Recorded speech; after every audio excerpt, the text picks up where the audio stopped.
Like, what a waste of time that would have been after all this, in my opinion. So let's hope it doesn't have a worst case scenario there, and they do keep it. I'm not saying that he's not going to be shipped over to America for a few. Obviously he'll obviously be travelling there because they're going to want photos and all the rest of it, and they're going to want to parade it somewhat. But I don't want him defending it on American soil just yet. I think they have to.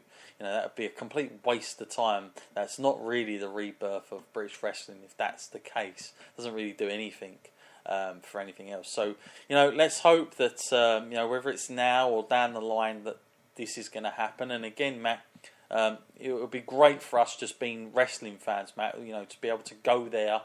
It's not exactly like we've got to get on a plane now and do the trip across the pond and wait 2 years, twice a year or whatever for WWE to come over. We could actually get down there and watch some of our own wrestling and be a part of the sort of uprising, if you will. Obviously, there's loads of British wrestling going on. I'm not going to take that away from anybody, but to have WWE over here committed 12 months of the year is definitely something unique about that and having that, Matt. So, it would be great for us to have that, and I think everybody would be behind it. I don't think they're going to have a problem with tickets going on. Really, really good show. Really enjoyed it, and probably I'd say, Matt, it's going to be very tough to beat some of those kind of matches. That second night, especially this year for WWE, as much as NXT did, and the better parts with their NXT Takeover show. So, for me, an excellent showing. Okay, Matt. Well, I think we better go on to some other news, and going back a bit now, Matt, because obviously you've been away and we had the show last week where we wasn't there, but we had Wrestle Kingdom, Matt, going on, and I don't know how much of that you followed or if you've got to see any of the matches that have been posted up or you haven't seen it. I no doubt you've heard about it. Two amazing matches first and foremost going on, but what surprises me, like I watched that match. Matt, did you see the main event with Kenny Omega and I always forget his name. Was that Okada? Yeah. Did you get to see that match at all, or any highlights of it? No, the Wrestle Kingdom is still I've got it ready to watch. I just hadn't had the time to watch it yet. You're in for a treat. I came back from the holiday, I had SmackDown, Raw, SmackDown, 2 NXTs, 205s, and then the UK tournament came on, so I'm just in the midst of catching up now, so I'm about to start it anytime soon, really. Yeah, you're in for a treat, because it was an excellent night. I tell you what, the production value of Wrestle Kingdom, I would say it's up there with WrestleMania now, Matt. There was nothing shabby about what they were doing there. The size of those damn screens and the Titantrons and the rest of it, but the neon light and everything else, they made it feel so special. I was watching Kevin Kelly and Steve Corino just before the night started, and they were saying it's so prestigious to go on that rampway down. They wouldn't even let them on just to film an interview. It was only for the wrestlers only. Of course, Cody Rhodes showed up. He was there. There was some returns as well. And what's amazing about it, Matt, is the fact that arguably two of the biggest stars, AJ Styles, Shinsuke Nakamura, half the Bullet Club, if you want, Gallows and Anderson, had come out of there, and people had been saying, well, I don't see New Japan being able to do that again. Why is it, Matt, that New Japan can just pluck stars out of nowhere and still do it, whereas WWE, if they had that same thing happen to them, if you pluck two of their biggest stars away, they would probably, we'd be waiting for a good couple of, as we are kind of now, for the next things to come along to fill it in for this kind of big show. Because if I was to put WrestleMania of last year up against this, Matt, hands down, this is easily destroying it. Not just wrestling wise, but the actual look of it and everything going in, the anticipation was just so much better done. Kenny Omega, the story about him coming to this, just just made everything sparkle. Like he was the heel, but he wasn't wrestling as the heel. It was just so well done. Cannot speak highly of it. Why do you think they've got that up on WWE? Do they just know? Is their system just better, Matt? Do you think? Sounds like it. It sounds like the way that they devise their kind of matches is just like it sounds like they're really open with their wrestlers. They go probably and sit around and talk about what spots they want to do.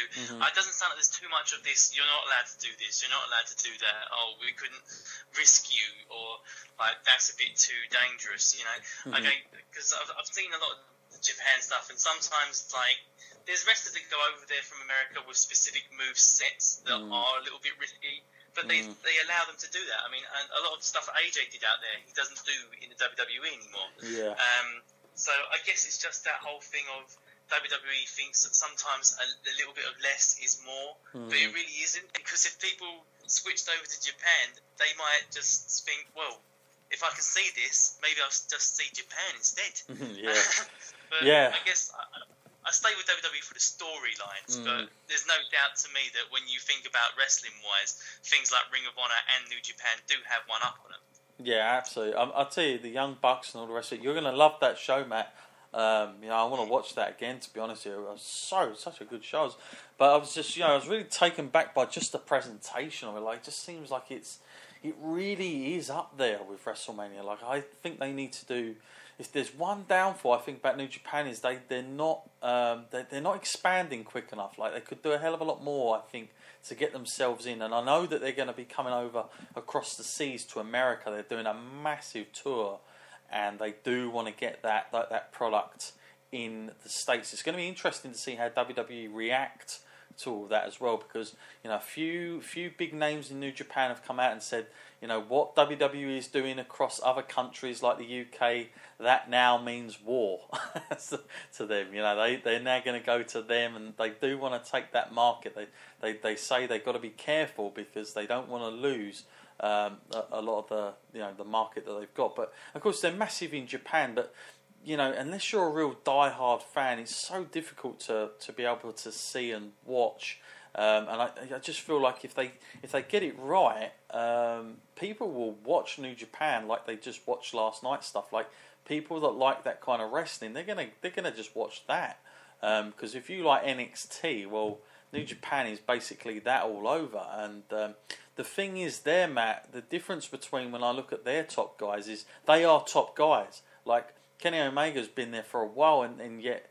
He kind of was taking the role of AJ Styles, but he slotted in nicely. But it wasn't like they just plucked him in and said, "You're the main event now," like so many times with WWE. It wasn't. You never see in Japan where they give a guy the belt and it's like it goes wrong. You've got to work for that damn thing like crazy. You've got to be so well respected to get a chance of doing it. And I just feel like with them. The big stars are the main event guys. Like that is who the attention is on. But it was just a terrific night, and I just thought, minus Shinsuke Nakamura especially, like how could they do it? Well, prove me wrong. They've done it. They've done it in an amazing way. And if I was WWE, I'd be looking at that a bit and thinking we need to start doing that as well. That kind of thing. Not everyone can be the main guy sometimes, and you really do have to pull apart that. Side note here then, Matt, with of course a lot of the speculation, it always happens, it seems, this time of year, and of course part of New Japan, their contracts often end at the end of January a lot of the times for their stars, because it's kind of like a season kind of contract, which means Kenny Omega, now do you expect, Matt, him to be looking at WWE as a viable option given his age, the fact that maybe as big a star as he could be, and I think really New Japan really need him, especially when they go on the tour to America, they really need him. But would he be thinking to himself, Matt, like, this strong style and all the rest of it, this could take years out of my career, or I could go to WWE, I could have, I'm not going to get beat up as bad in the ring. I'm not saying the schedule is going to be any less difficult, but it's going to be different on his body, and also the big thing about when people say, why do they always end up at WWE? Why does it always have to be the place? In my opinion, this is one of the biggest things. Kenny Omega, if he doesn't go to WWE and he retires in New Japan or something, what happens is your name, it just kind of phases out. If you get to WWE, royalties, games, all the rest of it, they're continuous, Matt. Like, you are in the archive kind of almost forever, and you're a part of that big culture there. Is it an option for him to be looking to go there, Matt? Do you think that's something that would happen? And I'm just speaking just as him personally. I'm not speaking about WWE, but him personally, Matt. Do you think he would consider that option? I think it's a good idea for any wrestler to consider going to WWE if they have the chance. It is kind of the pinnacle of the wrestling kind of ladder, isn't it? You want to get there because that's where you get the most recognition for your work, and you hit the biggest audience. And being there has some of the best perks that can come with being a wrestler. So I guess a lot of, even for AJ, AJ I thought for the longest time was the guy that would be the one big star that WWE didn't get. Like, I thought that about Sting as well. But eventually it comes to a point when they all kind of consider, like, well, I will do WWE because there's just too many benefits just to turn it down. It's just a case of now of whether WWE are going to be monitoring Kenny Omega that heavily. I know he has a lot in common with AJ and the sort of impact that he's had in Japan, but AJ is like a whole brand unto himself. They knew as soon as they brought AJ in, those t-shirts would be flying off, and he would have a huge fan base from the start. I would worry that someone like Kenny Omega would not be drafted into like the main event picture like AJ has been, and that he would spend quite a bit of time languishing in this sort of mid-card era. Yeah, I mean, for him, I would say he would, he should go to WWE. But if I'm WWE, is another name from Japan going to help the business any more than what they've already got? When you think, Matt, that they have got Shinsuke Nakamura still in NXT, they got Samoa Joe still in NXT, Bobby Roode, so many guys. What worries me, Matt, is not all these guys can be main eventers. So there are only a selective amount of slots, and I'm not trying to knock him, but as a WWE standpoint, I just think is it just signing new guys? Surely is not always the answer, and they should actually be looking perhaps for a change at what they've already got. I'm not saying I wouldn't be excited about the prospect of seeing him, but it's like, where do you go with him without kind of him getting lost? It might be good for the first few months, but don't get me wrong, AJ Styles has broke through that barrier, and I'm really pleased at the status of where he is. But worries me is not everyone is going to get there, and was that just lucky? I don't know. The fact that there's 2 belts now, I have no idea. Would AJ have been a heavyweight champion if there wasn't 2 brands? You never know, because that title was changing around a lot, and with this high pressure to build up, of course, Mr. Roman Reigns seems inevitable all the time. Where does a Kenny Omega fit in all that? For you, Matt, if you're WWE, did you think it's necessary to sign him at the moment? Well, that is the difficult question. I don't really think it's necessary right now. When you look at the people on NXT, they still have to call up. You still have to call up Joe from NXT as well, and like you mentioned, Nakamura. That's another instant 2 slots taken. If they were to get him, he would feel kind of like, I would hate to say it, but it would feel like he'd have to go through the NXT route to really because the NXT could do with an injection of new talent, to be fair. I mean, we're looking at the top guys down there now. They're just Bobby Roode and Nakamura, and Joe if he stays. Other than that, then they could do with some fresh talent down there. But on the other hand, when you look at Japan, if they're going to look to Japan and people to take, I would say, Okada would be a massive kind of big acquisition, because Omega's got some a good following, but when you think the amount of Japanese like fans you could draw by signing someone like Okada. That's massive. Yeah, I would 100% agree. I mean, if New Japan lose him as well, you think, well, where are they going to get another one from? But I'm sure they will. That's the thing with them. But yeah, it would be a great Okada in it, and Nakamura as well.